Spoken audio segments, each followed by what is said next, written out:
You are standing in your driveway at 11 at night, and the Civic's engine is still ticking as it cools. Your phone is open to an account you check maybe 4 times a year, because checking it more than that never changed the number. It just made you anxious about it. Tonight the number reads $2,267,918.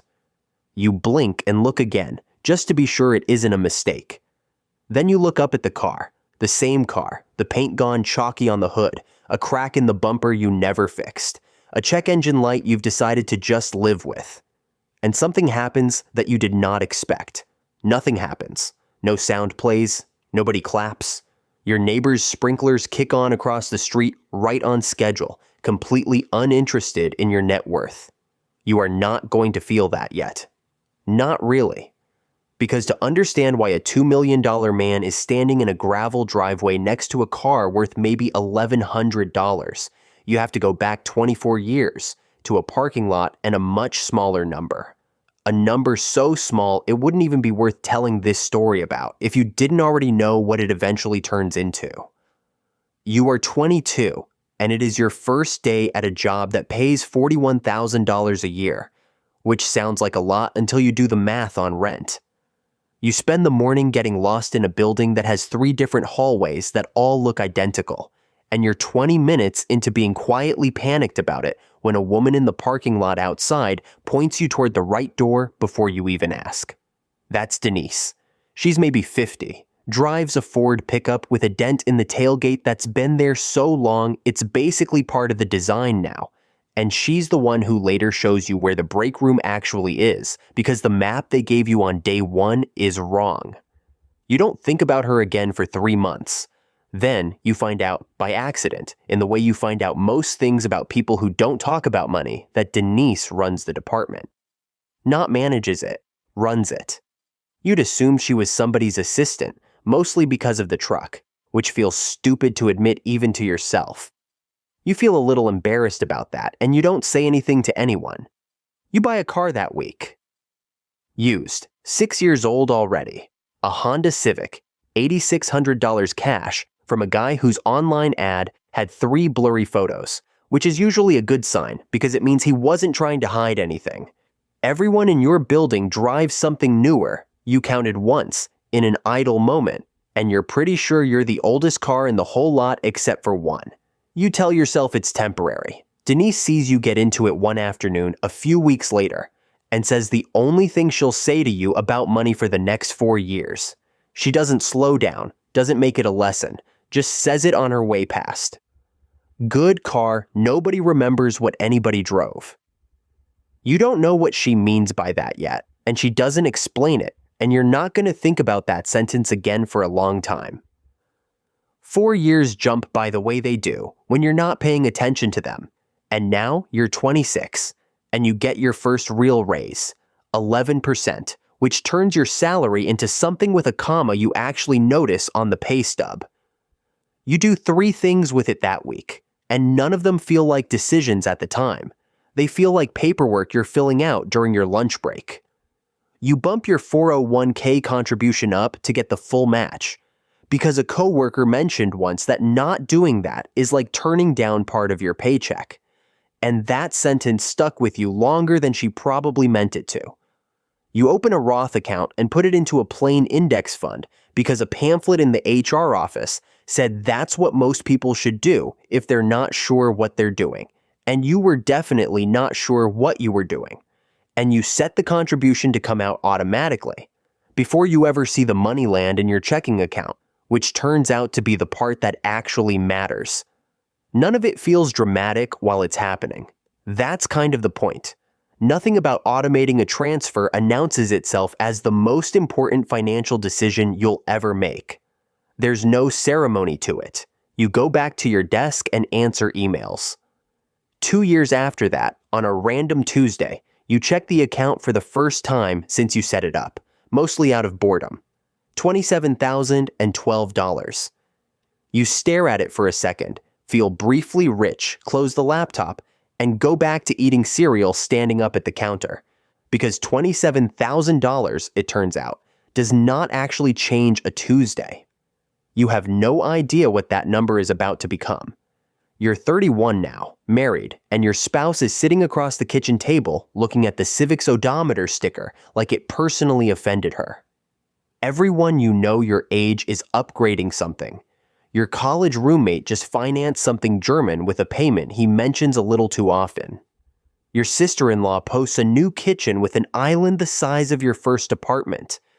You get invited to a lot of dinners you can technically afford and quietly decide not to go to, because affording something once and affording it every month for the next 10 years are two very different math problems, and you seem to be the only person at most tables doing the second one.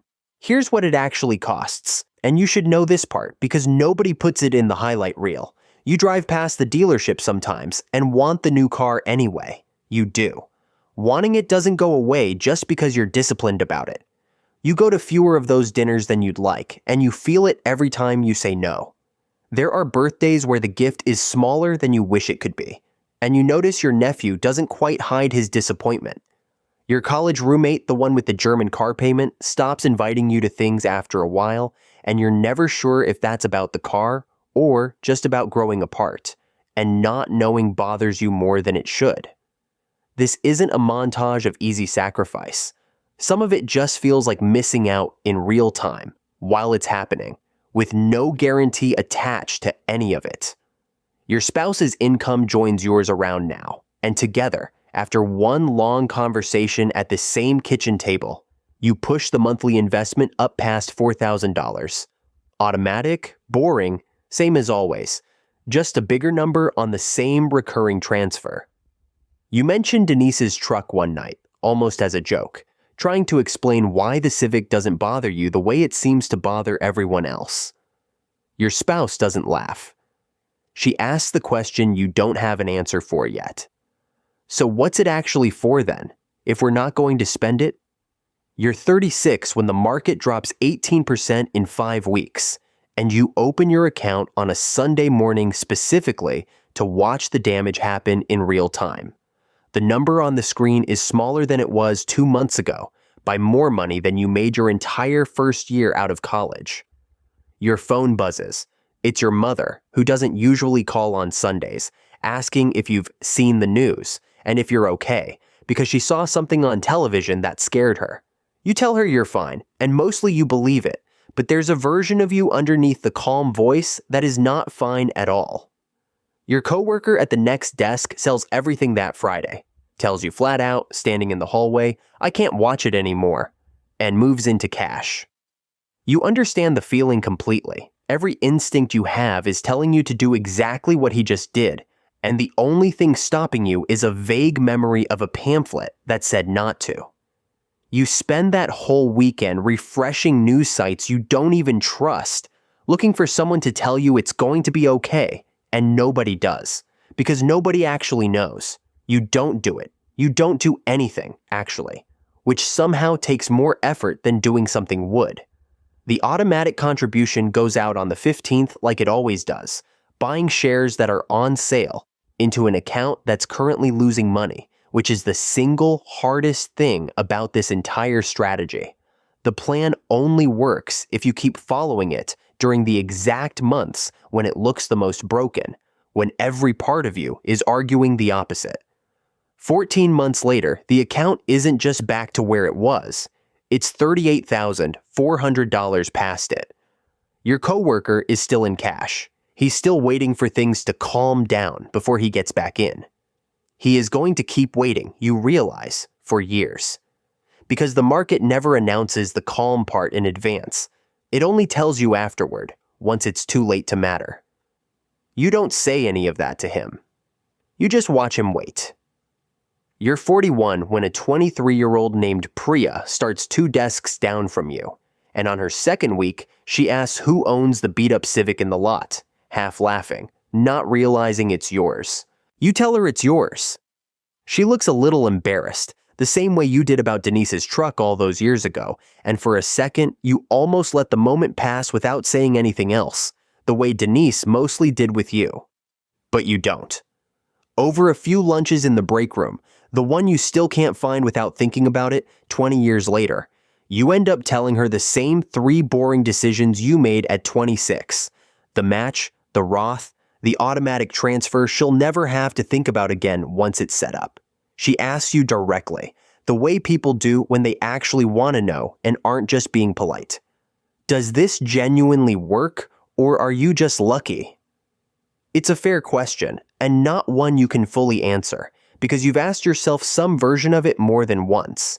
Usually in a year like the one with the 18% drop, standing in your own kitchen, not nearly as certain as you sound telling this story now.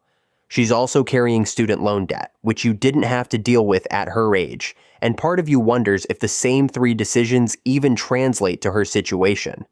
Or if you're about to hand a 23-year-old advice built for a world that doesn't exist anymore. You tell her the truth, which is that you can't promise it'll work out the same way for her. Nobody can promise that, and anyone who does is selling something. But you can tell her exactly what it looked like from the inside for you, decision by decision, and none of those decisions required luck, just repetition. She starts her 401k contribution that same week, bumping it up higher than you'd expected. 5 years later, quietly, without telling anyone at the office, her account crosses $48,011. She texts you a screenshot with no caption at all.